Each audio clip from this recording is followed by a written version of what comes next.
Karate स्पर्धेत अकोला जिल्ह्यातील विद्यार्थ्यांचे यश। महाराणा तायक्वांदो कराटे अकॅडमी अकोलाच्या विद्यार्थ्यांनी तेलंगणा इथं झालेल्या ऑल इंडिया राष्ट्रीय कराटे स्पर्धेत 22 विद्यार्थ्यांनी सहभाग घेतला होता।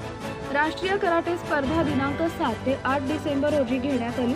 कुटला विजय भास्कर रेड्डी स्टेडियमवर हैदराबाद तेलंगणा इथं संपन्न झाली। या राष्ट्रीय कराटे स्पर्धेमध्ये विजयी विद्यार्थी दर्श दळवी, सिद्धार्थ खिल्लारे, हर्षदीप आठवले, सुशांत तायडे, आनंद वरघट, आर्यन वानखडे, नक्ष गेधाम, काजल डोंगरे, तेजल देशमुख, विदिशा उपरवट, स्मिता डोंगरे, साक्षी तायडे, ज्ञानेश्वरी सुरगुसे, वंशिका शिरसाट, ईश्वरी दाते यावरील 15 विद्यार्थ्यांनी आपापल्या 15 गटांमध्ये तेलंगणा, छत्तीसगड, मणिपूर, तामिळनाडू, गुजरात, गोवा अशा मोठ्या राज्यावर मात करून सुवर्ण पदक पटकावले।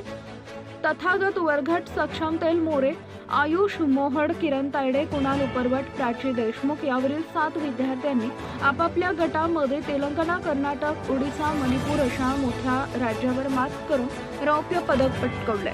वरील सर्व 22 विद्यार्थ्यांनी काळजीपूर्वक मेहनत करून आई-वडील, शाळेच्या प्रशिक्षकाचे, गावचे, जिल्ह्याचे, विदर्भाचे, महाराष्ट्राचे नाव रोशन केले।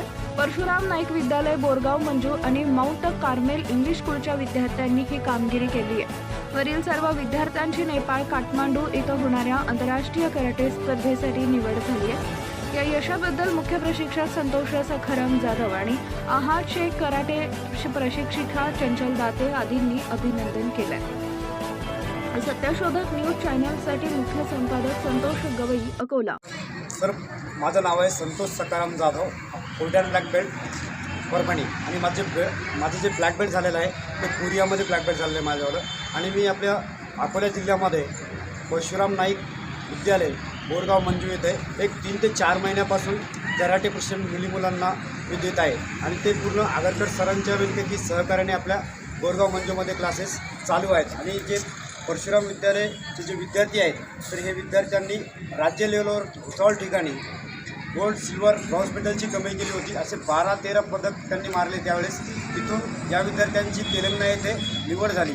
आणि या विद्यार्थ्यांनी तेलंगणा ठिकाणी माझ्या 15 विद्यार्थ्यांनी गोल्ड मेडल मारलेलं आहे। आणि आज जे नॅशनल कॉम्पिटिशनमध्ये यांनी गोल्ड, सिल्वर, ब्रॉन्झ मेडलची कमाई केली आहे। आणि या विद्यार्थ्यांची आता जे नेपाळमध्ये होणाऱ्या आंतरराष्ट्रीय स्पर्धेसाठी काठमांडू येथे निवड झाली आहे। आणि खरोखरच आज ही काळाची जरूरत आहे, कारण की भविष्यामध्ये जे लेडीजवर जे अत्याचार होत आहे, आज आपण त्या ठिकाणी पोलीस सर्व पोहोचू शकत नाही आहे आणि आईवडीलसुद्धा त्या लोकांसमोर राहत नाही आहे। त्यावेळी जर कराटे जर विद्यार्थ्यांनी जर शिकलं तर खरोखर ती स्वतःची म्हणजे की जीव वाचू शकते। कारण की एक उदाहरण त्यामधलं आपण बघून घेऊ, कारण की त्या साक्षीचं दिल्लीचं मॅटर 36 तुकडे केले त्या हरामखोरांनी। कारण की ती बहीण कोणाची तरी आहे, कारण की ही दुनिया समजत नाही। आपण जर कोणाकडे लक्ष जर गलत नजरेनं जर आपण देऊ तर आपल्या पण बहिणीकडे, आईकडे कोणी गलत नजरेनं बघेल। पण हे खरोखर सर्वांनी सोचायला पाहिजे, कारण की आज या कलियुगामध्ये माझ्या आई बहिणीला म्हणजे की अशा संकटांना समोर जावं लागते। तर खरोखरच या मीडियाच्या द्वारामधून मध्ये की मी सर्व आईवडिलांना मध्ये की बोलेल की खरोखरच लाठीकाठी झाली, कराटे झालं, हे आत्मसंरक्षण म्हणजे देणे आज आवश्यक आहे मुलांसाठी। आणि या शाळेचे जे परशुराम नाईक विद्यालयाचे जे विद्यार्थी आहेत सर, खरोखरच अत्यंत 4 ते 5 महिन्यामध्ये आज या विद्यार्थ्यांनी शाळेचं नाव, गावाचं नाव, जिल्ह्याचं नाव आज दुसऱ्या राष्ट्रामध्ये नाव रोशन केलं आहे। आणि आज आंतरराष्ट्रीयसाठी म्हणजे की या विद्यार्थ्यांनी सर झेप घेतली आहे। आणि खरोखरच सर मला एवढा अभिमान वाटला, ग्रामीण एरियामधले जे हे विद्यार्थी आहेत यांनी एवढं मोठं नाव कमवलं, शाळेचं, आईवडिलांचं, सर्वांचं। तर खरोखरचे विद्यार्थी सर ऋणी आहेत आणि सर्व त्यांचे म्हणजे की सर ते मालक तुम्हाला सांगतो की सर्वांनी कोऑपरेट केलं। खूप म्हणजे की त्यांचं सर्व म्हणजे की अभिनंदन। महाराणा तायक्वांदो कराटे अकॅडमी अकोलाच्या तर्फे त्यांचं अभिनंदन। आणि subscribe now and press the bell icon. Never miss an update.